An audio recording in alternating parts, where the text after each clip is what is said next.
Tom Ulbrich, welcome to the conversation today. Thank you for having me. It is a real pleasure to be with you. You're joining us from New York. I'm south of Salt Lake City in Utah.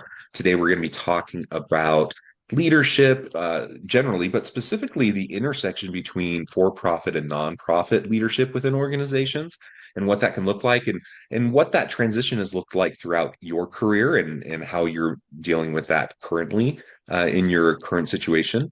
As we get started, I wanted to share Tom's bio with everybody. Tom Ulbrich is an entrepreneur, educator, speaker, author, and social sector CEO at Goodwill of Western New York, a member of the Forbes Nonprofit Council, and executive in residence for entrepreneurship at the University at Buffalo School of Management. He is an entrepreneurial leader with a broad-based management experience in both the for-profit and nonprofit sectors. His passion for social innovation is focused on nurturing strong relationships and building consensus across diverse groups of stakeholders in academic, for-profit, nonprofit, and government sectors.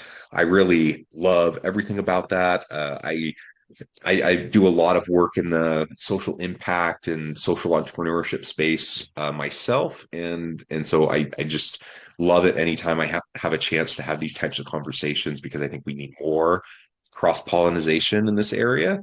So pleasure to sit down with you. Anything that you would like to add by way of your own background or personal context before we dive on into the conversation? No, nothing really to add. Maybe I would just say that I spend a lot of my time as a grandfather of six grandkids. So super excited to share that. But let's dig into the conversation. Oh, congratulations. That is beautiful. Thanks. That's like Uh, my most important job right now. Wonderful. I'm not quite to that stage yet, though I'm getting there. And I figure my wife and I talk about it. We're like, probably sometime in the next 5 years or so, we'll probably welcome our first grandchild is my best guess. And yeah, we're kind of excited for that stage in our life. So it'll be fun when that happens. So, anyways, congratulations to you, and Yes, that thank that's you. that's awesome. Well, why don't we start off with just a little bit of more of a background about your career transition as you kind of went from entrepreneur to nonprofit CEO. Tell us a little bit more about that. Sure. Sure. It's a bit of a eclectic and long journey, but I'll try to share it quickly with you. So previously I had been a small business owner and an entrepreneur. So it started my work in a family business for many years, started a company of my own that I spun off into e-commerce business. I was very, very interested in supporting small business owners and ran for public office because they've been doing a lot of advocacy for small business issues. And from there, I sought election. Um, didn't do too great, but it was a great experience. And from there, it led me to the University of Buffalo because they've been talking about a lot of small business needs and issues. Um, Back to my alma mater and at the University of Buffalo School of Management to run their Center for Entrepreneurial Leadership, which was um, a part of the university that worked with small business owners, helping them to grow their businesses, build their leadership teams. So that's how I ended in the university center. Through all this, I still kept my businesses, um, and had a businesses up until 2019. But at the University of Buffalo, my work then led into I did a lot more teaching and entrepreneurship, and I think that the transition for me came here. I was assistant dean and also taught at the School of Management, but started working with a dean in the School of Social Work, Nancy Smith, who was very, very forward thinking and Hmm. understood that the social sector needed to think more entrepreneurial. That's where that work started with the actually my love for it, and she really inspired that work. I went on to become assistant dean at both the School of Social Work and Management, and was working on that cross-pollinated social sector work. Uh-huh. So that led me to social innovation. And a lot of the work was at what we're going to talk about is this intersection of the for-profit and nonprofit sectors. long story short, that eventually led me to Goodwill. I had really, honestly, back in 2019, was recruited and didn't really have any intention of coming here, but over time got worn down with the challenge of, you talk about this all the time. Why don't you come out in the real world and do this? And we have Uh-huh. an Yeah. organization that does that. And I think the entrepreneur got excited about, okay, you challenged me, so here I come. And that's how I ended up at Goodwill. Kind of a long story, but important to see how all those pieces kind of fit together. Yeah. Well, I love that. I love that. And I think you're absolutely right. Like we definitely need more entrepreneurial mindset and entrepreneurial spirit in the nonprofit space, in the social sector space. There's not a lack of big hearts and good purpose, True. right? And good intention, right? Like that's what the space is all about. So you have plenty of that. You have lots of great people with good intentions. Often people who want to donate and have money. So you have the philanthropic piece, but that isn't enough. Like good intentions and purpose and even money isn't enough, right? To make sustainable impact and to actually make a dent in the big hairy problems that face the world and society and communities, right? And so that's where that entrepreneurial mindset and systems thinking and design thinking and like these different approaches that entrepreneurs have to deal with all the time, just to user experience design and like all these things that like just go into having good products and services, Mhm. um that actually translate into having a good social enterprise, having a good nonprofit that can actually be sustainable and make the impact that you want to have. That goes a long, long way. Yeah, and And so, oh, go ahead. no, I was just gonna say sorry to stomp on you there. Yeah, let's. You're absolutely right.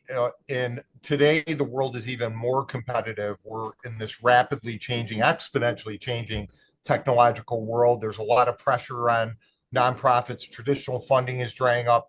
And what I learned when I was talking about working with Nancy Smith was we really spoke the same language. At first, I had come from the business school, and I wasn't thinking about entrepreneurship and social work, like social sector, how that connection is, but you nailed it.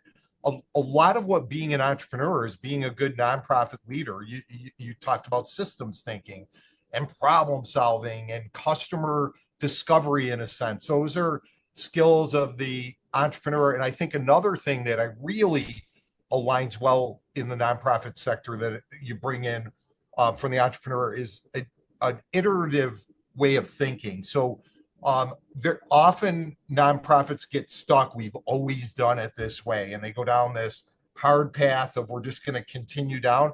But everything's changing. I think that ability to iterate, to gain feedback, take a couple steps forward, one step back, is really critical. And that's something that entrepreneurs or entrepreneurship does well, as well as fundraising, talent development. All those pieces fit together. So I kind of chuckle, but we were talking the exact same language. The dean of the School of Social Work and an assistant dean and professor over in the School of Management. And that's where my passion really got, as I said earlier, got fired up, is exactly what you said. The two fit together. Much of them are the same, really. Yeah, yeah, absolutely, absolutely. Um, so, before I went on for I'm a professor and, do things like this podcast on the side. But before I went on and did my PhD, I got a master's in public administration and that was like one of the very first things, that I remember my professors, tried to hit home to us. As many of us would be going into, some into government, but many would be going into the nonprofit space. And they really wanted to double down on this point, that they need the whole nonprofit sector just needs more competent, business minded people, like people with the skill sets that will help them to be successful. The skills that we were getting in our master's program, right? and not because the intentions were lacking, not because the purpose and the meaning and all those other things that exist in spades in the sector, those weren't lacking. It's just you have all these super well-intentioned people that get in, and then they just don't know how to do it, and so that, I think, is a message that can't be repeated enough, because I see it happen again and again and again and again. And I don't know how it is out there in New York. I suspect it's similar, but like here in Utah, we I haven't looked recently, but for years and years and years, Utah has been the highest nonprofit per capita state in the country. And so lots of well-intentioned people, lots of charitable giving, lots of nonprofits, lots of people setting up nonprofits. And that's amazing. Like, that's awesome. Like, good for people, right? But on the other hand, that's kind of crummy, like that, because there's so much replication, there's so much there's instead of people like reinforcing the effort to make a sustainable approach towards solving actual problems, you have all this dilution of effort and replication and just inefficiencies and all of these things, and it just ends up creating an ecosystem, a nonprofit ecosystem that isn't effective, right? And so ultimately, we can do better. And as you said, all of these various entrepreneurial kind of skill sets and mindsets, business acumen, competencies are going to help leaders in the nonprofit space to be very, very effective. And so I love everything about that. One of the things that I think is really interesting is as I was looking over some of your materials and preparing for the interview today, is just like this idea of transformation and catalyzing transformation at this intersection of social impact and business best practice. Yeah. Tell us more what you mean about that. Yeah. Yeah. So again, my interest here and what I see, and it'd be interesting to hear your perspective on it because you're in a similar space. I see this convergence happening that may be leading us to a future where the line is a bit more blurred between a for-profit and a Yeah. nonprofit.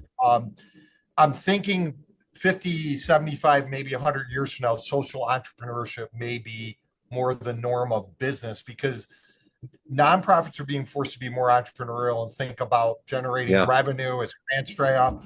But for-profits are being pushed by society to look at success beyond just profit, right? So Right. sustainability, the triple bottom line. And I'm not going to say we don't still teach students that your job as a CEO is to maximize shareholder value, but we're measuring shareholder value, I think, differently, and society is, pushing it's a morphing thing. So that's my interest there. And I really think that this is happening more and more on both sides. So you'll see my writing, a lot of stuff I do, I still have a foot in both sides. And I'm trying to bridge the gap between the two with some, what I would call transformational leadership. So again, how can the for-profit use some of the best of a nonprofit world where we're focused on not just that purely bottom line, but to your point, what you just described, how do we not cannibalize each other in the nonprofit world by having so many people maybe doing the same thing, replicating CEOs and CFOs and boards and expenses. So I think there's great opportunity here. And I just kind of finish up by saying it's really, if we could get people to see it, to me, it's this concept of you can do good work while you do well, meaning you can do good work in the for-profit and the social sector, purposeful work that has great meaning, but you can also do well financially. An organization can do well financially and sustain itself. It kind of bothers me a little bit. It's getting better, but there was sort of this martyr mentality if you're going to go in nonprofit sector that you must suffer. You can't be paid well. And we're seeing a shift there, but we've got to continue to move towards this triple bottom line for both air sectors, in my opinion.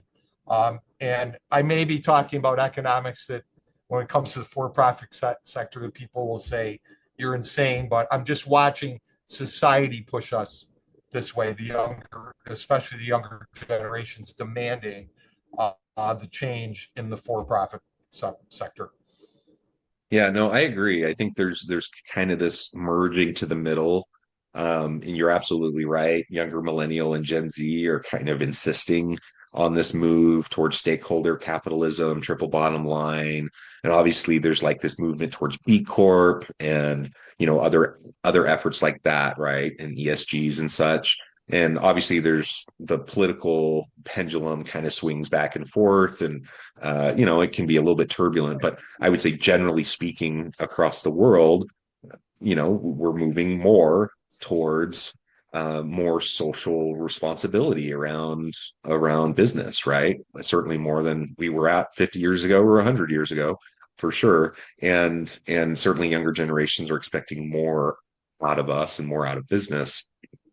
And and so yeah, I see this merging more in the middle, more of the blurring of the lines between like a for-profit and a nonprofit.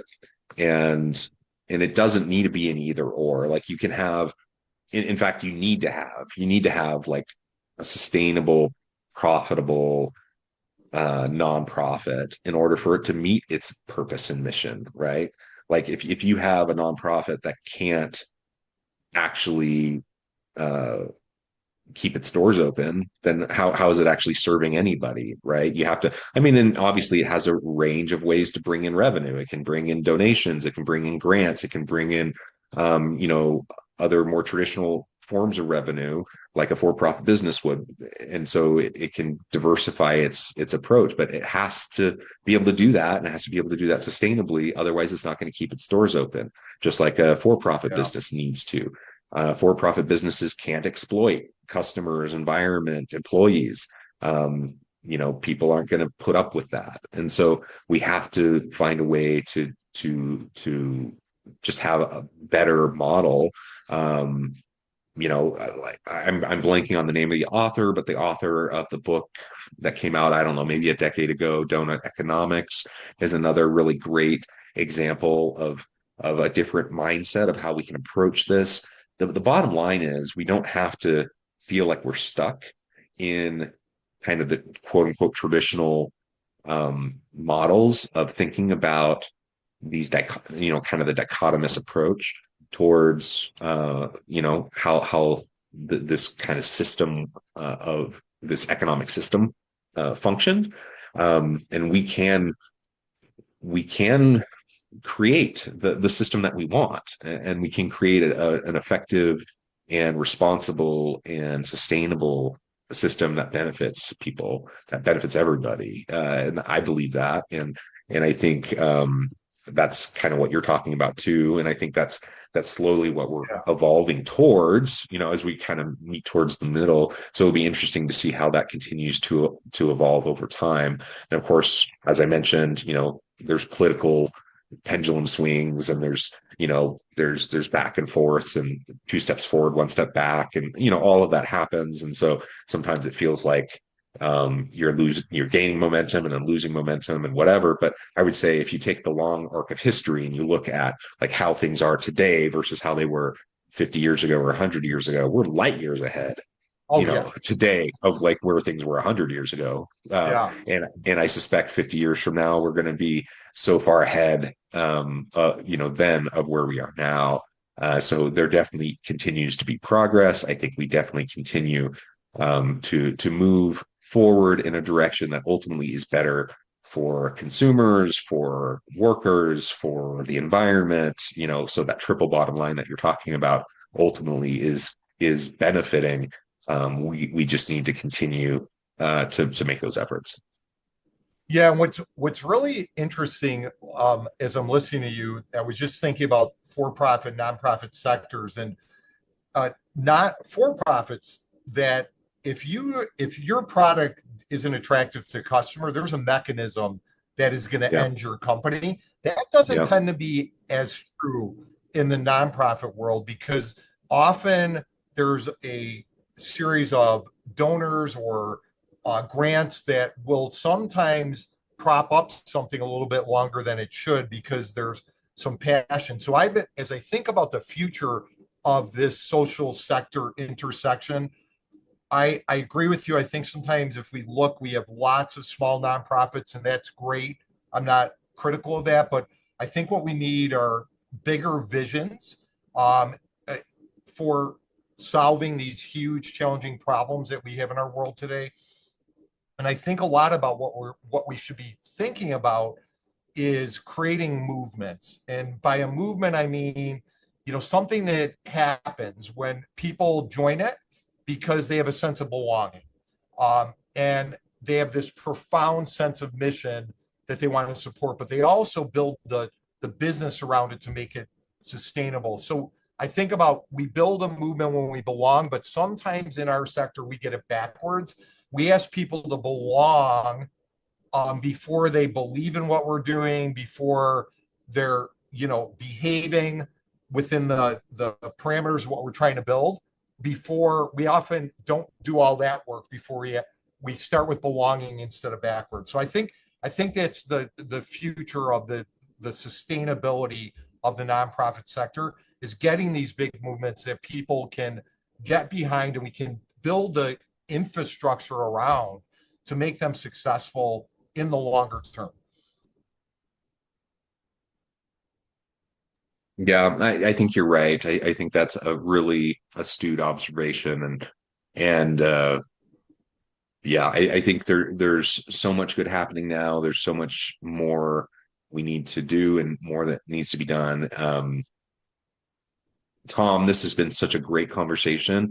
I know we've only really scratched the surface here. I also know at the time I'm probably going to need to let you go here in a few minutes. As we start to wrap things up for today, I just wanted to give you a chance to share with the audience how they can connect with you, find out more about your work, your team, and then give us the final word for today. Yeah, well, thank you again very much, John, for having me on and sharing a little bit. If you're interested in this work, I think some really good examples I talk about and share a lot are of Goodwill of Western New York, which I'm president and CEO of, and you can find us at goodwillwny.org. We also do a lot of research to back the work that we're doing. So we publish about every 4 months, we publish a research paper on the work we're doing in our community, the mission work, which in workforce development, that people certainly may be interested in. And then if you ever want to chat, or if you want to find out more about my thinking, you can find me on LinkedIn under Thomas Ulbrich. And again, thanks so much for having me today. I appreciate it. Wonderful. Thank you, Tom. Again, it's been a pleasure. I encourage the audience to reach out, get connected, find out more about what Tom can do for you. And as always, I hope everyone can stay healthy and safe, that you can find meaning and purpose at work each and every day.